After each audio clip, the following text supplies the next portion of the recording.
Shalom Ubracha. Aujourd'hui, Bezrat Hashem, on va étudier la paracha de Nitzavim. On raconte une fois le Rabbi David de Karlin.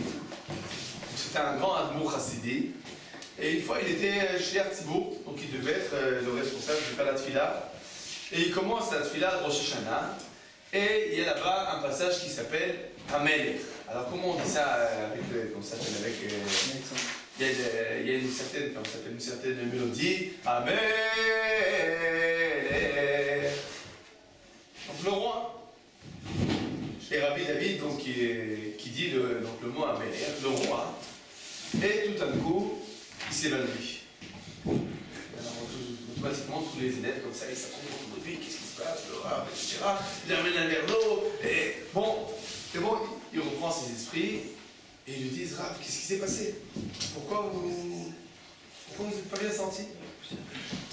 Et le Rav qui répond, j'ai dit le mot à Melech, le roi, et je commence à réfléchir à ce que je dis.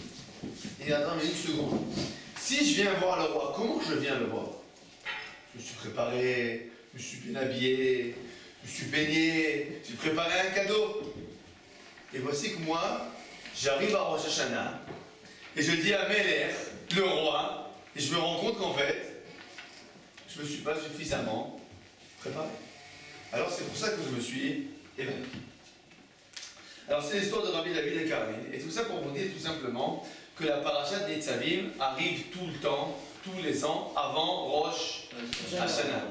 Elle fait donc partie de notre préparation à la fête qui arrive dans les jours après. Alors, Bezrat Hashem, ce qu'on va faire aujourd'hui, on va étudier la paracha, le début de la paracha de Nitzavim, et essayer de voir quel lien, quel rapport ça a avec Rosh Hashanah qui arrive, Bezrat Hashem, dans quelques jours. Alors, la paracha de Nitzavim, par quoi elle commence? Atem Nitzavim Hayom Kulechem. Donc Moshe Rabbeinu il dit aux enfants d'Israël, voici que vous êtes tous devant l'Ivnei Hashem, devant Dieu. Rachechem, Shiftechem, Zidnechem, Veshotrechem. Donc vos dirigeants, la police, les juges, Kol Ish Israël, tout le peuple. Tapechem, Veshechem. Il y a aussi les nourrissons et les femmes. Vegerecha, les étrangers, ainsi que toutes les conditions sociales, à savoir des plus riches aux plus pauvres. Tout ça pourquoi? Pour engendrer un pacte avec Kadosh Baruch Hu. Le pacte que Kadosh Baruch Hu va engendrer avec toi aujourd'hui, mais les mains qui montrent les âmes pour que tu sois son peuple, et il sera pour toi ton Dieu. Comme il en a parlé, et comme il a juré à tes pères, Abraham, Yitzhak et Yaakov. Etc. D'accord? Cette paracha de Nitzavim, de quoi donc elle parle? D'une nouvelle alliance. D'une nouvelle alliance qui est contractée entre Akadosh Baruch Hu et le peuple juif. Très bien. Tout va bien? Okay. Tout est clair. Excellent. Tout est clair, sauf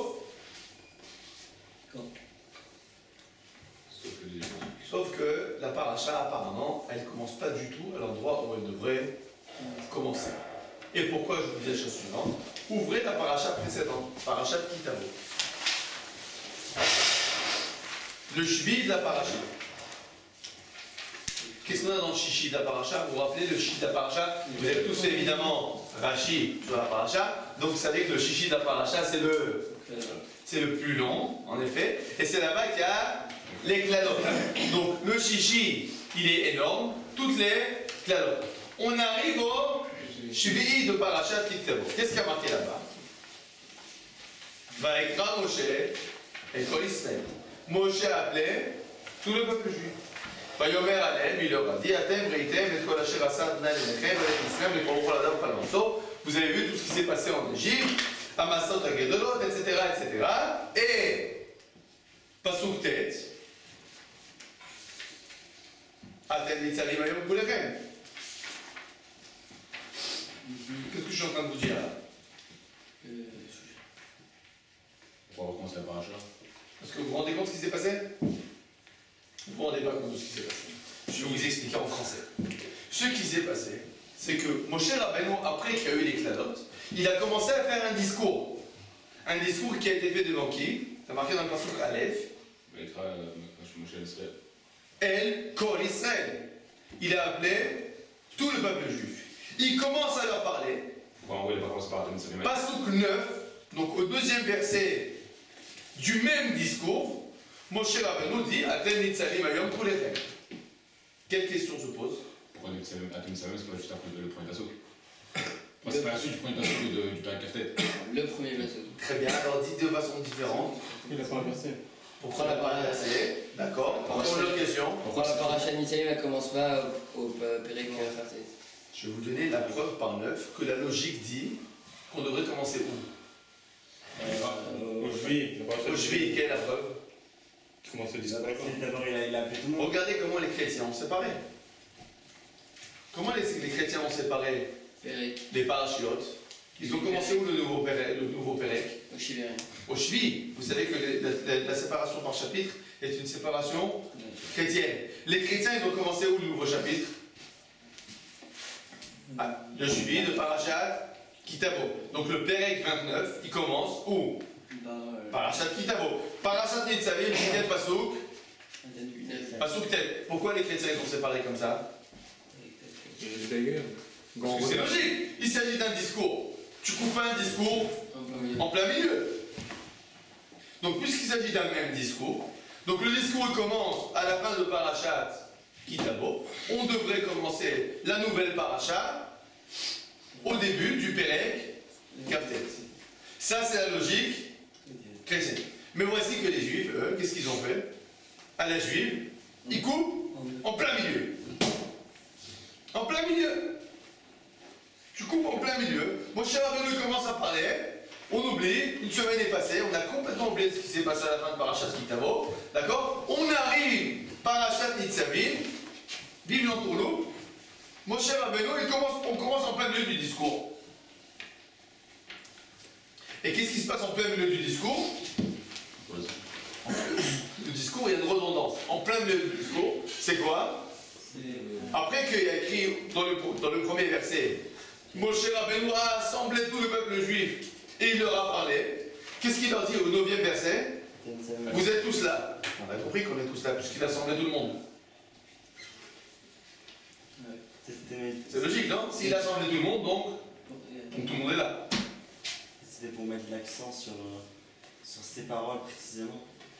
Il faut comprendre ce qui s'est passé ici, en effet. D'accord? D'abord, il y a une question, vous avez compris la question de fond. On ne comprend pas finalement pourquoi nos sages, maintenant vous savez que la séparation entre parachiotes, c'est une séparation de juifs, de nos sages. D'accord? Pourquoi nos sages ont-ils séparé les parachiotes de façon a priori bizarre, illogique? D'accord? La question est claire? Bon, si la question est claire, bon, vous allez vous rendre compte, et je dis de façon générale, je ne sais pas si on en a déjà parlé, mais je vous le dis de façon très très claire. À chaque fois qu'il y a une différence entre la séparation chrétienne et la séparation juive, il y a là un secret. Ça veut dire que si nos sages n'ont pas fait la séparation chrétienne, qui est la séparation a priori logique, c'est pour nous dire qu'il y a là une logique beaucoup plus profonde. D'accord? Une logique différente, une logique profonde que nous devons découvrir, que nous devons déchiffrer. D'accord? Donc c'est bien que, finalement, c'est bien que les chapitres soient des chapitres chrétiens, parce que ça nous aide à mieux comprendre ce que nos sages, ils ont fait. D'accord? Alors pour comprendre ça, Bezrat Hashem, quand nous avons toujours des questions importantes, qu'est-ce que nous faisons? Nous étudions le Midrash. Alors, regardons ce que nous dit le Midrash. Atem, je lis avec vous, ligne 11. Atem Nitzavim Hayom. Peut-être même avant de commencer le Midrash, une deuxième question.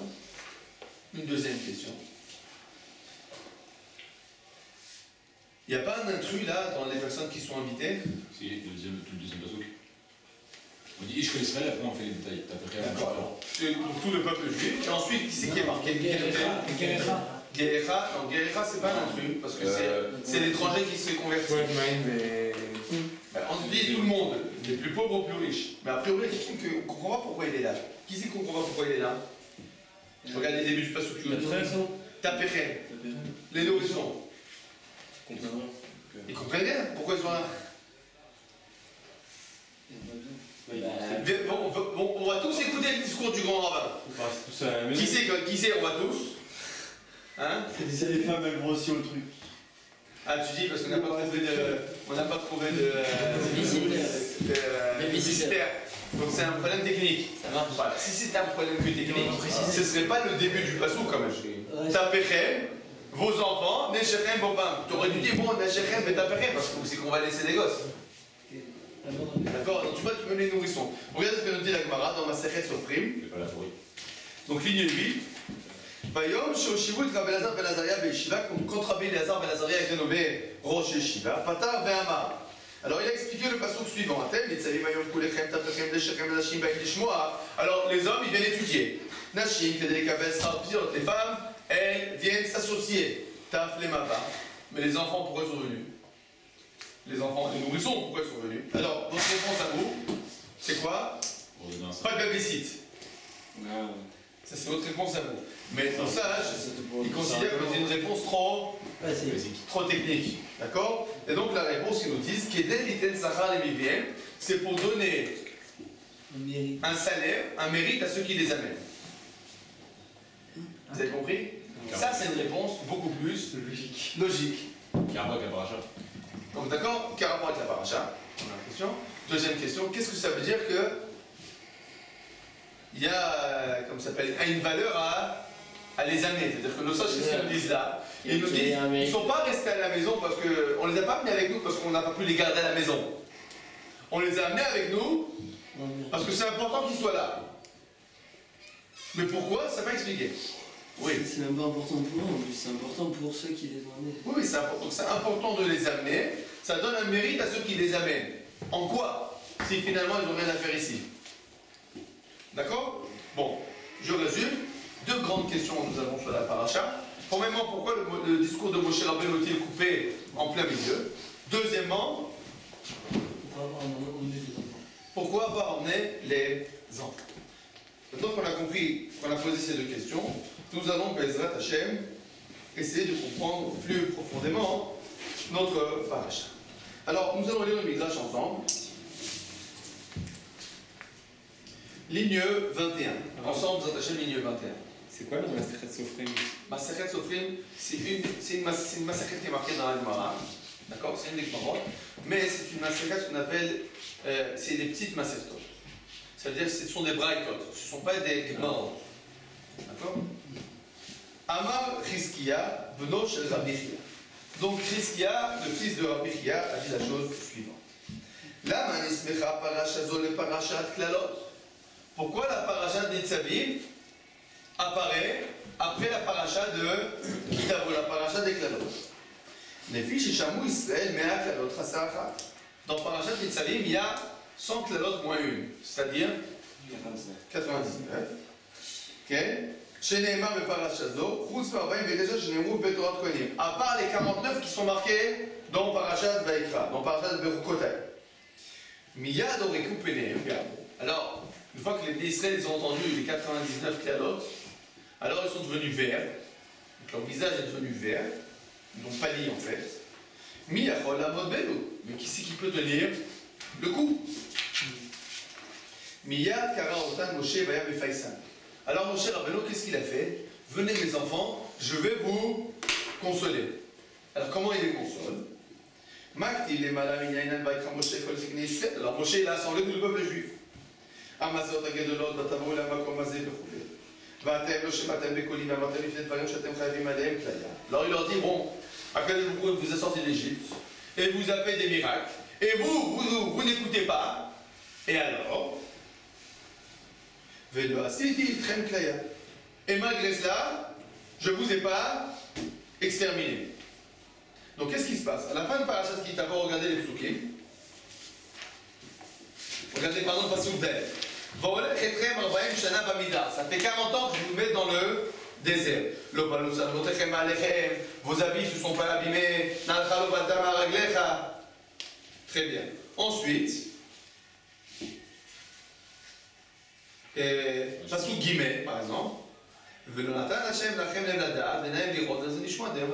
vous n'avez jamais écouté. Donc qu'est-ce qu'il leur dit en fait? Je vous ai des plein de Torah, et vous écoutez jamais rien. Ensuite, qu'est-ce qui continue?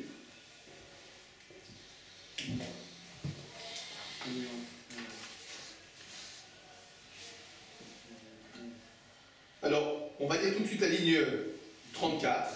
L'écart Nehema. C'est pour ça qu'il est dit Atem Nitzavi Mayom Kulechem. Vous êtes aujourd'hui tous debout. Qu'est-ce qui veut dire vous êtes tous debout? On va dire que personne n'a été éliminé. Vous avez survécu. En fait, vous avez survécu. Donc, vous êtes inquiet à cause des Kladot. Qu'est-ce qu'il fait Moshe Rabbeinu? Ne vous inquiétez pas. Akadosh Baruch Hu, il crie très fort, mais en fait, il fait rien.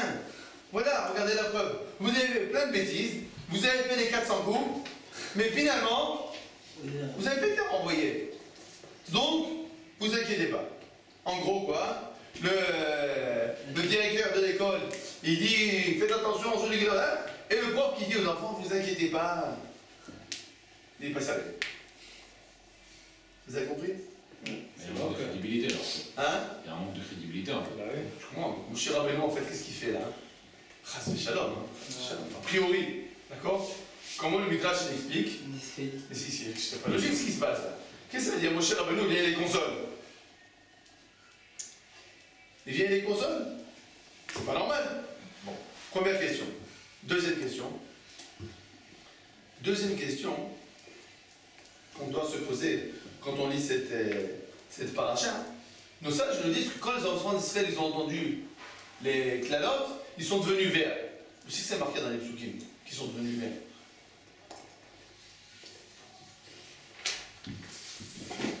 Dans quelle façon c'est marqué qu'ils sont devenus verts? C'est dans le début, dans le chenille, À mon avis, ça doit être au milieu plus. C'est écrit, non? Où c'est que c'est marqué qu'ils sont devenus verts? Nounou, alors? Yarak. Allez, une canette. Celui qui me prend là, une canette. Canette de quoi? Ce que tu veux. Je suis sûr que c'est pas écrit. Rechoka, Kaf Aleph. Mais Ah, c'est Rechoka.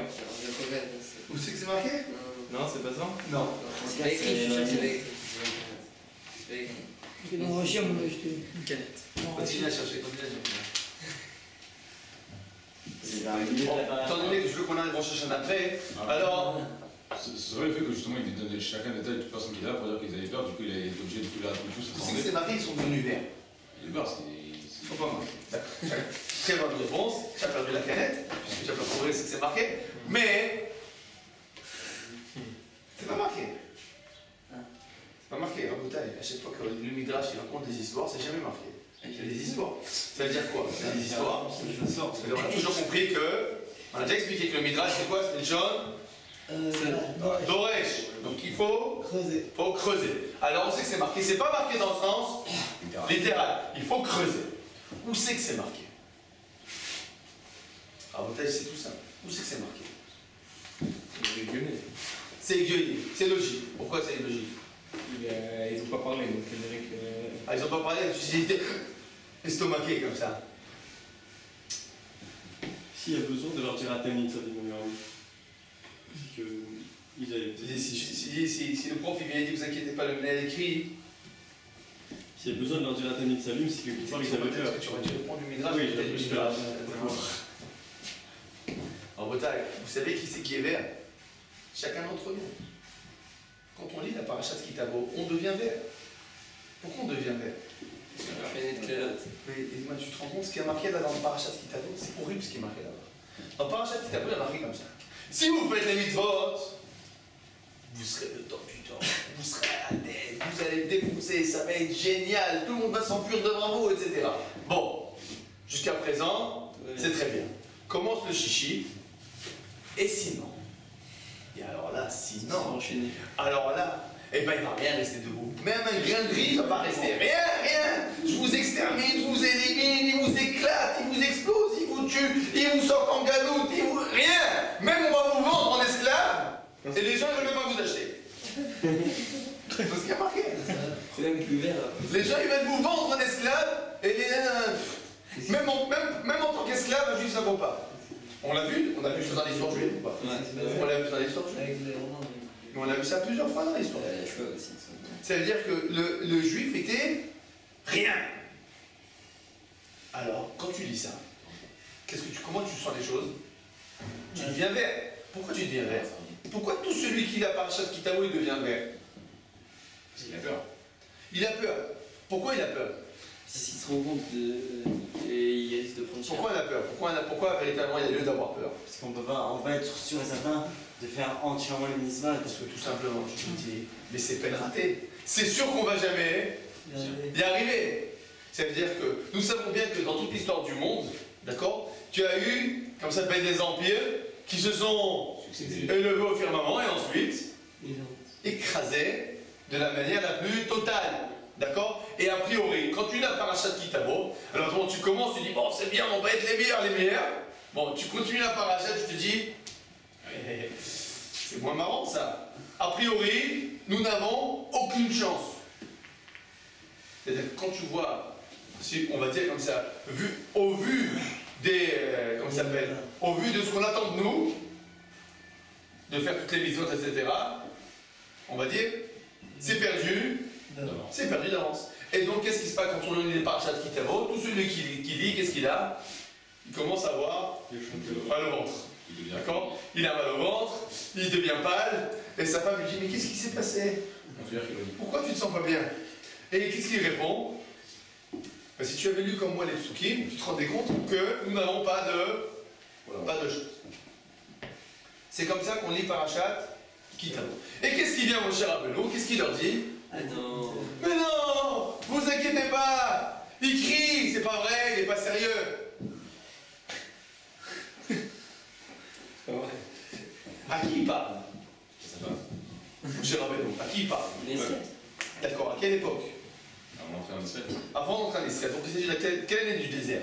40e. 40e. Avec Qu'est-ce qui sept. s'est passé pendant les 40 ans avant? Ils sont morts. Ils sont tous morts. Donc qu'est-ce qu'il leur dit? Vous inquiétez pas, il fait rien. Et à qui il dit ça? Aux rescapés. Ça veut dire que tu as une génération entière qui a été décimée. Ils sont tous morts dans le désert. Il parle aux rescapés. Qu'est-ce qu'il leur dit? Ben vous inquiétez pas, il fait rien du tout. Il a boit mais il boit pas. À d'autres. Non, c'est-à-dire peut-être C'est pas compliqué, moi je suis Non, Qu'est-ce qui se passe? peut-être que c'est-à-dire que la punition elle est passée. C'est-à-dire qu'en fait, c'est ceux qui sont morts dans le désert, ils ont pris, enfin, et les rescapés maintenant, ils risquent plus rien vu que Et nous qui connaissons l'histoire, nous savons que. Mais c'est pas comme ça non plus. Non, mais surtout Alors qu'est-ce qu'il veut leur dire, Michel? Qu'est-ce qu'il veut leur dire? Il veut leur rassurer, c'est-à-dire que si maintenant ils sont pas rassurés du tout et ils partent déjà défaitistes, bah, ils arriveront jamais à rien faire. Alors qu'est-ce qu'il leur fait? Il leur ment maintenant. Non, il leur ment pas, il leur donne espoir. Mais non, c'est pas vrai. Bah, entre guillemets, oui, Oui. à l'intermédiaire du mensonge, Ouais. mais c'est Bon. Donc, un il ment. espoir. Mais c'est un espoir. Tu n'as pas honte. Non, non, Tu parles de mon cher. Non, mais c'est vraiment. Bon. Fille, S'endort. qu'est-ce que tu fais là, toi? Oui. Justement, par exemple, les malédictions au chat, on dit, voilà, c'est les malédictions, parce qu'on a plusieurs sortes dans la Torah. Il ne faut pas prendre les malédictions en pyjama. Non, c'est ce que je veux dire. Pourtant, moi, je peux te dire que nous savons de façon historique qu'elles se sont réalisées au pyjama. Non, je veux dire, non, ok, mais peut-être qu'ils disaient que c'est pas comme ça qu'il faut les comprendre pour vous. Dans le sens où on a vu plusieurs fois parfois. Donc qu'est-ce qu'il leur dit? Vous inquiétez pas, c'est imagé, il est passé. Non, c'est pour montrer la Mais gravité de la dis-moi, chose. encore une fois, ils sont morts pendant 40 ans du désert. Tous leurs pères et leurs grands-pères sont tous morts. À qui tu l'as fait? Mais raconte-la à quelqu'un d'autre cette histoire. Ils ont pas fait sa période, je Oui, les horaires, dis du Lachonara. Mais celui des fois, c'est plus grave. Arrête. J'ai écrit que c'est négatif. Lachonara, c'est des fautes les plus graves. Toi, tu me dis, voilà, donc celui qui a du Lachonara, le lendemain, il se fait écraser par la voiture, dans par une voiture, et tu dis, monsieur, le Lachonara. La vérité, c'est la vérité. On dit que celui qui fait du Lachonara, il y a pas de logique. C'est tout à fait logique, ça te fait pas verdir quand on t'en parler. Enfin, bonne justice dans ce monde. Celui qui a dit Lachonara, le lendemain, il se fait écraser par un autobus, et tu dis, ah oui, Lachonara. Mais c'est une des fautes les plus graves. Mais c'est une faute pas. Alors, de se mourir. Mais la phrase, c'est la Bon, alors qu'est-ce que tu nous laisses? Bon, alors ta conclusion c'est quoi? C'est qu'on est censé tous, Mourir. d'accord, on va tous crever. D'accord? C'est notre seul, c'est notre seul espoir. De toute façon, chacun meurt. Bah, à un moment ou à un autre, on va tous mourir. Donc, ce que je t'ai dit, on va tous crever. Donc tu comprends véritablement que les bénis Israël, on va dire a priori, d'accord, comme ça s'appelle les consolations de mon cher Rabbeinu, elles sont pas très. C'est en dépression totale. Bon, tout ça pour vous dire que nous n'avons pas compris ce qui se passe. D'accord? Donc il faut recomprendre maintenant qu'est-ce que ça veut dire. Alors regardez, relisons ensemble le début de Parashat Nitzavim. Mon cher Rabbeinu dit la chose suivante. Atem Nitzavim ayom kulechem lifnei Adonai Elohechem, nashechem, shiftechem, zivnechem, veshotechem, kol Israël. Donc vous êtes tous présents. Tapechem, leshechem, vechoulet. Tout ça pourquoi? Tout ça pourquoi? Les Ovrecha, Bivrit Adonai Elohechem. Tout ça pourquoi? Pour faire un pacte.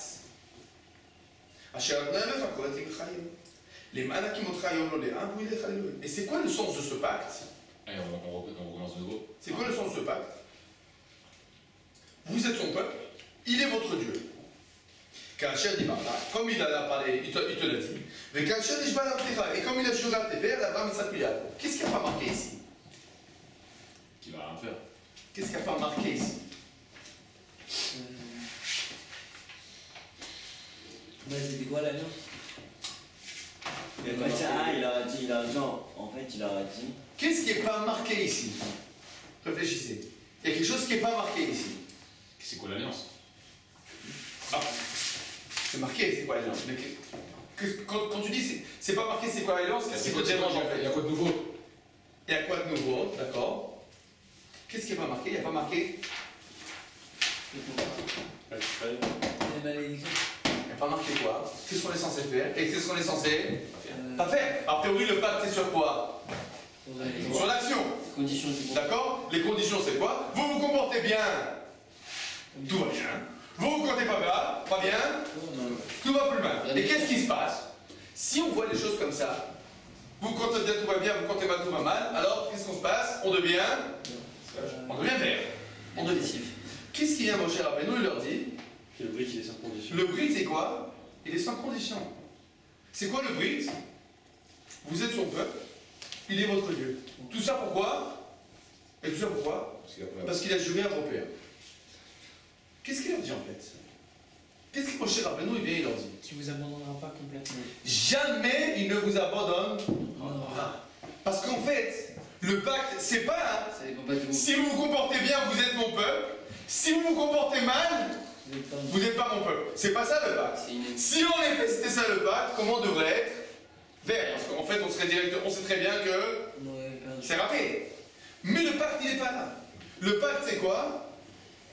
Vous êtes son peuple, il est votre Dieu. Vous avez compris? C'est la récompense en fait. C'est pas. C'est sur la récompense.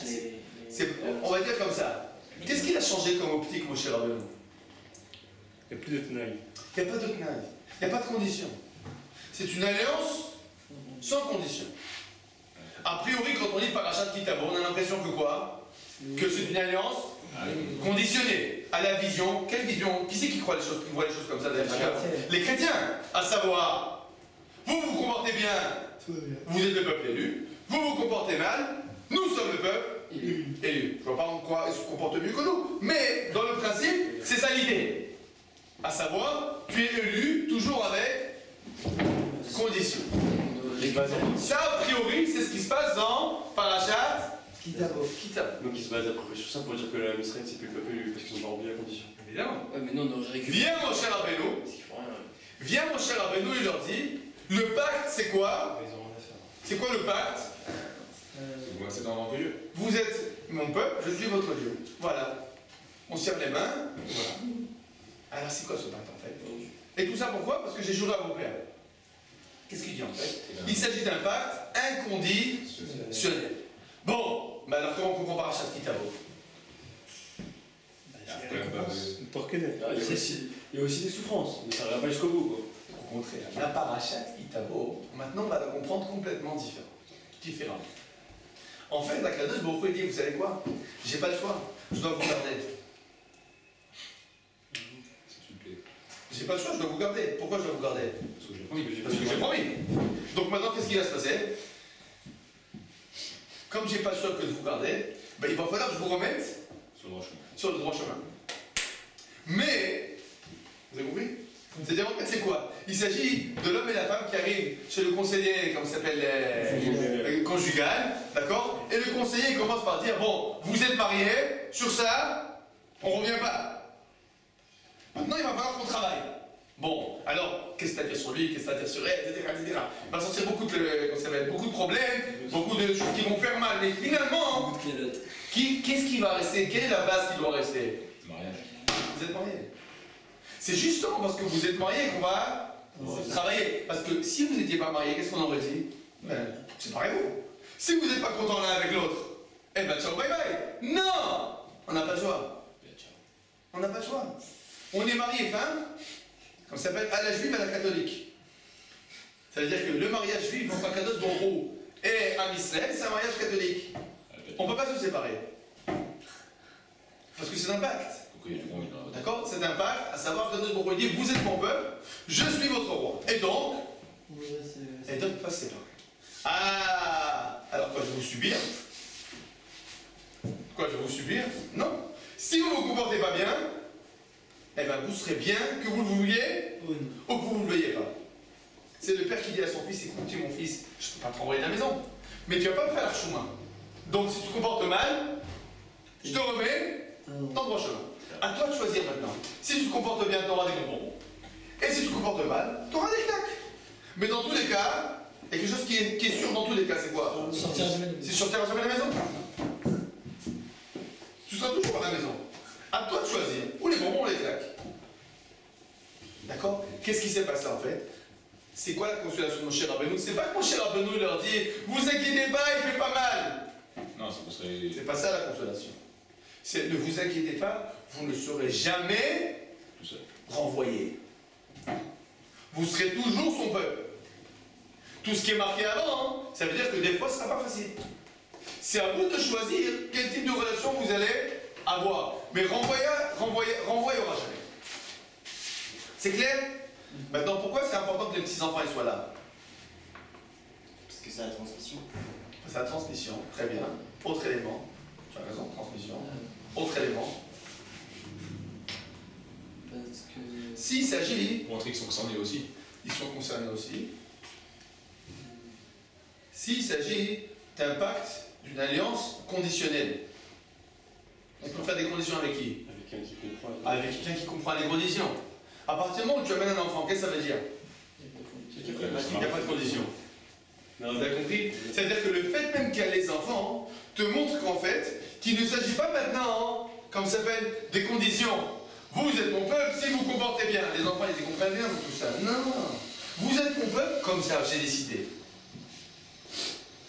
La preuve est, regardez vos enfants, je peux rien leur demander maintenant. Et malgré cela, et quoi? Ben, ils sont mon peuple. C'est-à-dire que dès qu'à la présence des enfants, te montre que l'essence de la relation avec les Kadosh Baruch Hu n'est pas une relation conditionnelle. Pourquoi ça met du scrout dessus qui est Hein? Ça met du scrout. Non, c'est quoi ça met du scrout dessus qui est Ça veut dire que les enfants ont leur place ici, d'accord, pour eux-mêmes. Ils ont leur place. C'est pas, ça vient exactement dire. Ça donnait du scrout Oui, mais ça vient exactement contredire ce que vous avez dit. Vous avez dit. Mais qui c'est qui va les garder à la maison? En fait, qu'est-ce que tu avais compris? Ils n'ont rien à faire ici. D'accord? Ils n'ont rien à faire ici. Pourquoi tu veux qu'on... Mais il n'y a pas où les mettre. Mais le sage ne dit pas des choses comme ça. Le sage dit non, ils doivent être ici. Bon, évidemment, eux, ils ne peuvent pas arriver ici. Alors quand eux, tu les amènes, toi, tu reçois du srout que tu les as amenés. Mais pourquoi ils doivent être ici, Birla? Et c'est ça ce qu'on répond. Ils doivent être ici parce qu'en fait, c'est eux qui nous expliquent l'essence de ce pacte. Il s'agit d'un pacte qui n'est pas lié à la raison, qui n'est pas lié à la compréhension. Il s'agit d'un pacte, on va dire, comme un pacte de chair, comme un père et son fils. Le père et le fils, le père, il aime son fils, pas parce que son fils il est grand, il est intelligent, etc. Il aime depuis qu'il est né. Quand il ne fait rien du tout. C'est son fils, c'est tout. C'est le pacte qui est entre le père et le fils. D'accord? On a compris ça? Très bien. est-ce qu'on peut répondre à notre question? Quelle était votre question? Quel est le lien entre les parachutes? Pourquoi nos sages ont-ils coupé les parachia en plein milieu? Réponse. Pour montrer justement que les créateurs n'ont aucun lien avec le pacte. Enfin, aucun lien dans le sens où ce ne sont pas des conditions au pacte. Dans ce cas-là, il faudrait séparer. Pourquoi ils sont coupés en plein milieu? Essayez de réfléchir. Réfléchissez à la chrétienne et réfléchissez à la juive. À la chrétienne, qu'est-ce que tu fais? Les chrétiens, pour eux, en fait, pour les chrétiens, si tu te comportes pas bien, tu n'es plus le peuple de Dieu. Et donc, qu'est-ce qui se passe? En fait, c'est la continuité. Tout dépend. Donc, non, une seconde, c'est une continuité, mais qu'est-ce qui se passe? Qu'est-ce que tu sépares? C'est qu'il y a un arrêt. Qui c'est que tu sépares de qui? Ils séparent les Tenaï qu'il y a dans le Chevier du Rishon où ils ne veulent pas parler de entre les chrétiens, les Tenaï qui restent encore dans le Chevier, ils les rallient avec le. Qu'est-ce qu'ils font? Les chrétiens, ils séparent les brachot et les clélotes, et quoi? Et le pacte. Il y a même ces boules. D'accord? Ils veulent se séparer des deux. Qu'est-ce qu'ils ont fait, nos sages? Nos sages, ils nous ont obligés à faire quoi? Séparer le Tenaï. Non. Qu'est-ce qu'ils nous ont obligés, nos sages, à faire? Réfléchissez. Quand tu commences la paracha au passouk 9, qu'est-ce que tu te dis tout de suite? Pourquoi passouk 9? Qu'est-ce que je suis obligé de faire maintenant? Retourner en arrière. Qu'est-ce que je fais en fait? Qu'est-ce que nos sages nous ont obligés à faire en fait? Revenir en arrière. À lier la paracha de Nitzavim et la paracha de Kitavo. Ils nous ont obligés à lier. Pourquoi ils nous ont obligés à lier? Parce que sinon tu ne peux pas comprendre. Parce qu'en fait, tu ne peux pas comprendre Kitavo sans quoi? Sans étudier Nitzavim. Parce que si tu dis que Kitavo, tu risques de faire une grave erreur. À savoir de quoi? À la chrétienne. De ne pas comprendre c'est quoi le pacte. Imaginez-vous, regardez, et comme ça fait. Si on avait commencé la paracha de Nitzavim au Pérec Kaftet, donc on n'aurait pas eu la présence d'esprit de Jésus maintenant, mais de quoi il parle? Non. Pour ça, je me dis non. La paracha de Nitzavim vient expliquer la paracha de Kitavo. Quand tu as lu Kitavo, tu n'as pas compris. Je suis sûr que tu as fait une erreur de parcours. Tu t'es dit, tu es devenu vert, parce que tu t'es dit, mais en fait, j'ai aucune chance d'être le peuple élu. Parce que qui c'est qui peut tenir ces conditions? Continue Parachat Nitzavim, tu vas te rendre compte que tu n'as pas compris Parachat Kitavo. Quand tu vas lire Parachat Nitzavim, tu vas comprendre qu'il ne s'agit pas des conditions. Il s'agit du bobon ou des claques. Mais toujours à la maison. Toujours à la maison.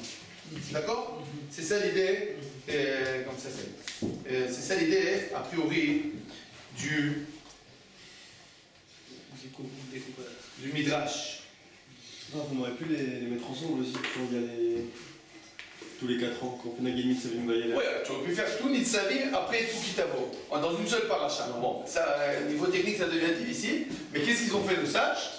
Ils ont fait attention à ce que tu comprennes qu'il faut y aller de là. Comme ça, tu fais tous les ans, parce que sinon, tu vas faire tous les 4 ans. Top. Première explication. Ah, quel rapport avec Rosh Hashanah? Justement, comme Non, ça. ouais, exactement. La montagne. Si on veut avoir des Qu'est-ce qu'on fait à Rosh Hashanah en bataille? On demande pardon? Non. Non. Qu'est-ce qu'on dit à Rosh Hashanah? Toute la journée de Rosh Hashanah. On dit alors, tu es notre roi, tu es notre Dieu, On dit quoi? On dit 3 choses, n'est-ce pas? Malchuyot, Chauffard, Zichronot et Shofarot. Malchuyot, c'est quoi? on proclame Hachem qui est notre Tu es notre Dieu. Zichronot, c'est quoi? Rappelle-toi de ton père. Shofarot, c'est quoi? Bon, il faut faire tchouva. Par contre, on commence. Tu es notre Dieu. Rappelle-toi de nos pères. C'est quoi ça, tu es notre Dieu? Rappelle-toi de nos pères. On rappelle C'est le prix. l'alliance. C'est Parachat Nitzavim. Qu'est-ce qu'on dit à Rosh Hashanah? Avant toute chose, écoute, on ne commence pas par demander pardon. On dit à ta il dit vous avez fait. Attends, une seconde. Je te sors le contrat. Dans le contrat, il y a marqué que dans tout, je suis ton fils. Je suis ton fils, t'es mon père, donc, Malchuyot, Zichronot, de là, ça bouge pas. Bon, à partir de maintenant, d'accord, on va faire la Seret Tevet Shuvah. C'est-à-dire que la Seret Tevet Shuvah, il faisait sur la base de quoi? Sur la base d'abord que quoi? Il y a un brit. Il y a d'abord le brit. On lit Parachat Nitzavim parce que Parachat Nitzavim, c'est exactement l'idée de Rosh Hashanah. À savoir, nous avons un pacte inconditionnel. Nous sommes ton peuple. Bon, c'est vrai, on a fait des bêtises. Bon, on a la demande de pardon. On va s'arranger. Mais on va s'arranger, comme ça s'appelle? À l'amiable. À l'amiable, entre nous. d'accord? On s'arrange entre nous. C'est pas que on sépare les, c'est pas qu'on casse les liens. Et c'est exactement tout l'idée de Rosh Hashanah. On ne demande pas pardon, on est très malin. Vous comprenez? Parce qu'on commence à demander pardon, ça veut dire quoi? Si on a commencé à Rosh Hashanah à demander pardon, ça veut dire quoi? Être motif. Ça veut dire qu'on va dans le parcours. Bon, si on se comporte bien, c'est bien. Si on se comporte pas bien, c'est pas bien. Qu'est-ce qu'on fait nous? Vous avez fait. Rappelle-toi qui je suis, qui tu es. Sans ça, on pourrait pas. D'accord? Nous sommes père et fils. Bon, d'accord. Maintenant, je te demande pardon. Mais d'abord, on est père et fils. Avant tout. D'accord? Donc d'abord, on a fait le Shana. Ensuite, on fait Aseret et Veshuva. Et après, on fait Yom Kippur. Mais d'abord, Rosh Hashanah. D'abord, comme ça s'appelle, l'alliance. D'accord? Le leitmotiv de Rosh Hashanah, c'est quoi? L'alliance. C'est l'alliance. C'est quoi? Quelle alliance? Avraham, Yitzhak et Yaakov. Akedat Yitzhak. L'alliance avec Yitzhak. D'accord? L'alliance avec Akadosh Baruch. Alors, c'est le premier point que nous avons au Hashem dans première vision des choses.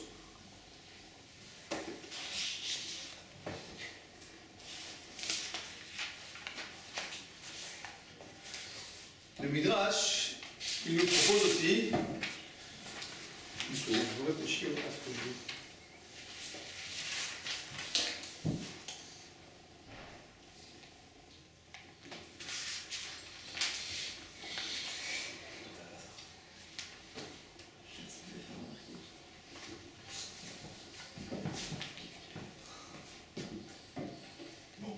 On va dire en quelques mots une deuxième vision des choses.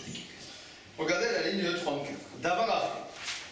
Mipnema asa'an Moshe matseva.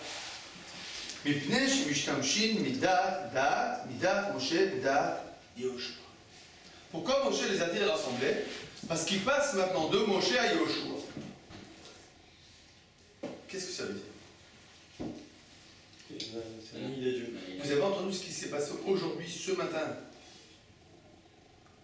au Hadashot? Non.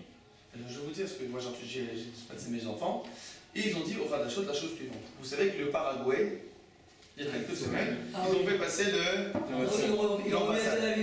Qu'est-ce qui s'est passé en attendant? Passage de pouvoir au Paraguay. Le nouveau président, qu'est-ce qu'il dit? Je veux ramener l'ambassade à Tel. Qu'est-ce qu'on voit de là? Que le changement. La continuité De façon générale, d'accord, le changement d'un dirigeant, qu'est-ce qu'il fait? Ça change changement de politique. Et généralement, qu'est-ce qui se passe avec le peuple? Il suit. Ça veut dire que le peuple paraguay, quand le président il a dit on met à Yerushalayim, on met à Yerushalayim. Changement de président, on met à Tel Aviv, on met à Tel Aviv. On est d'accord? De façon générale, c'est ce qui se passe dans l'histoire mondiale. Tu vois qu'il y a un dirigeant, qu'est-ce qui se passe avec le peuple? Il suit. Que ce soit un bon dirigeant, que ce soit un dirigeant atroce, le peuple, il suit. Il suit.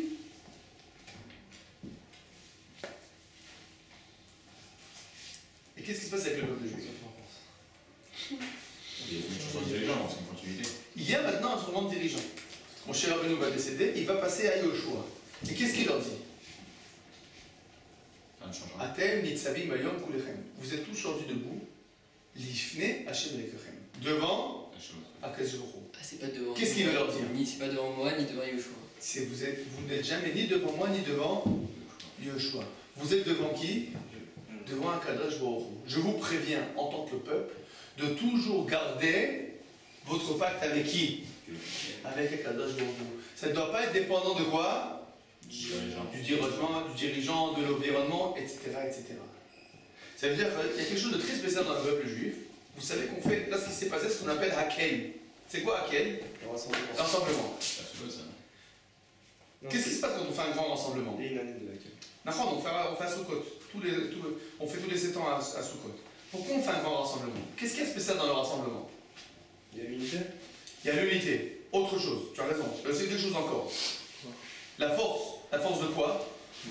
Du peuple. D'accord? Qu'est-ce qu'on empêche dans toutes les dictatures? Le rassemblement. Le rassemblement. Pourquoi? Parce que c'est la force. Parce que c'est la force. C'est-à-dire que si le peuple se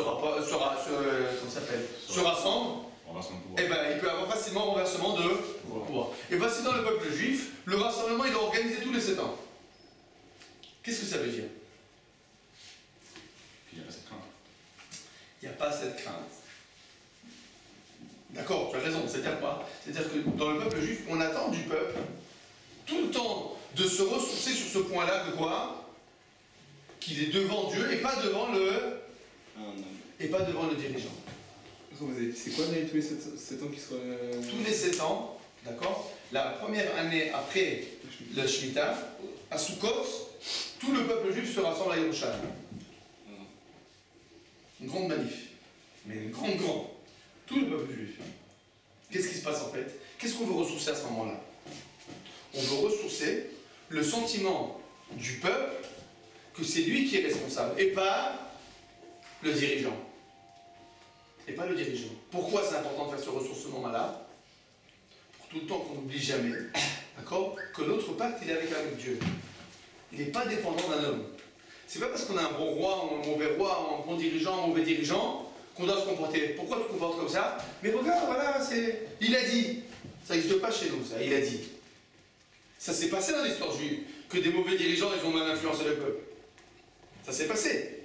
D'accord? Mais on attend du peuple autre chose. Et c'est pour ça que mon cher Rabbeinu, il les rassemble avant de mourir et il leur dit, je vais vous passer à Yoshua, mais n'oublie pas qui vous êtes. La politique ne change pas. On va dire, la politique elle peut changer, mais vos mœurs et vos valeurs, elles ne doivent jamais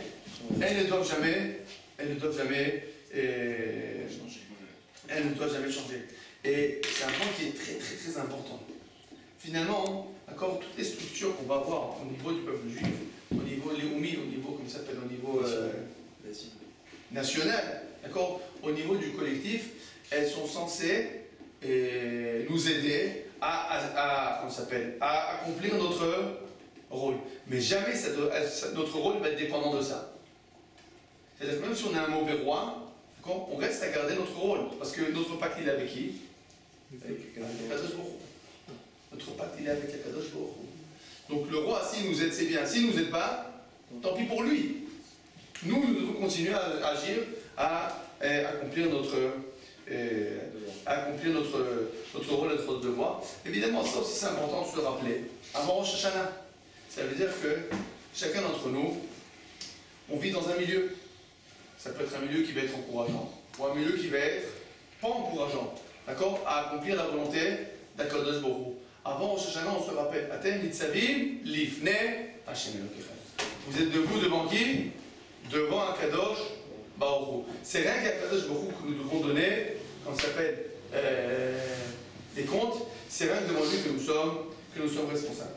Alors, Bezat Hashem, nous avons terminé pour cette fois-ci, et je termine par vous souhaiter, Bezat Hashem, que chez la fin Shana Tova, Umetuka, Tikadvu, Tikasmu, Lechaim Tovim, Shalom, vous et vos familles, Bezat Hashem, Akadosh Baruch Hu ouvre notre cœur à nous tous pour accomplir sa volonté de façon précise, de façon intègre, Bezat Hashem avec tout notre cœur et tout notre entrain, et Bezat Hashem, que nous ayons tous et nos familles la bonne santé et les bonnes choses et spirituelles et matérielles.